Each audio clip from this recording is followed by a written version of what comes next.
আজিৰ ভিডিঅ'টো মহিলাসকলৰ বাবে মহিলাসকলে অলপ সময় দি ধ্যানেৰে আপুনি এই ভিডিঅ'টো চোৱাৰ কাৰণে আহ্বান জনালোঁ কাৰণ ভেজাইনাল ডিছচাৰ্জটো প্ৰত্যেক মহিলাৰে হয় আমি এইটো জানা দৰকাৰ যে আপোনাৰ যোনটো কোষত ডিছচাৰ্জ হৈছে সেইটো ঠিকে আছে নে ইনফেক্টেড হৈ আছে না ইনফেকশ্যন হৈ গৈছে এই গোটেইখিনি জনাৰ আপোনাৰ দৰকাৰ আছে এতিয়া ধৰি লওক ভেজাইনাল ডিছচাৰ্জ কিয় হয় যদি ভেজাইনাৰ ভিতৰত কিবা বেয়া বেক্টেৰিয়া সোমাই গৈছে তেনেহ'লে সেলফ ক্লিনিং হিচাপে প্ৰকৃতি এনেকৈ বনাই থৈছে যে ডিছচাৰ্জৰ মাধ্যমেৰে সেই বেয়া বেক্টেৰিয়াখিনি বাহিৰ কৰি দিয়ে এতিয়া জানক যে কোন ধৰণৰ ডিছচাৰ্জ আপোনাৰ বডিৰ কাৰণে ভাল নহয় ইনফেক্টেড হয় যদি গ্ৰে কালাৰ হয় বা ট্ৰান্সমিটেড কালাৰ হয় বা অলপ বগা কালাৰ হয় তেনেহ'লে ঠিকে আছে নৰ্মেল ডিছচাৰ্জ হয় যদি পিৰিয়ড জাষ্ট ভাল হৈছে তাৰপিছত যদি ব্ৰাউন কালাৰ হৈছে সেইটো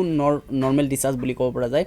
যদি আপোনাৰ ডিছচাৰ্জৰ কালাৰটো ক্ৰাউডি হৈছে ধয়ৰ নিচিনা হৈছে আপোনাৰ ডিছচাৰ্জৰ কালাৰটো ৰেডিছ হৈছে মানে যদি আপোনাৰ middle of the your period your discharge colour is red then হ'লে এইটো নৰ্মেল ডিছচাৰ্জ নহয় যদি আপোনাৰ ডিছচাৰ্জটো হোৱাইট থিক এণ্ড ইচিং হয় তেনেহ'লে আপোনাৰ